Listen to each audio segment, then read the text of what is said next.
بسم اللہ الرحمن الرحیم۔ گورنر کو سزا، تسلیمیات۔ حضرت عمر رضی اللہ تعالیٰ عنہ نے نہ صرف حکومتی عاملین کے لیے سخت قوانین بنائے تھے بلکہ ان کے سالانہ احتساب کا طریقہ بھی رائج کیا تھا۔ آپ رضی اللہ تعالیٰ عنہ کے دور میں تمام صوبوں کے عاملوں کو ہدایت تھی کہ وہ حج کے موقع پر لازمی مکہ مکرمہ پہنچیں۔ جہاں اعلان کیا جاتا کہ کسی عامل کے خلاف کوئی شکایت ہو تو وہ پیش کرے، پھر وہیں مجمع میں شکایت سنی جاتی۔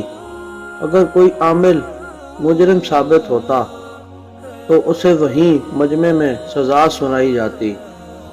عامل مصر ایاز بن غنم نے قیمتی لباس پہننا اور محل میں رہنا شروع کیا۔ ان کی شکایت کی گئی تو آپ رضی اللہ تعالیٰ عنہ نے انہیں معزول کر کے بطور سزا کمبل کا کرتا پہنوایا اور بکریاں چروائی۔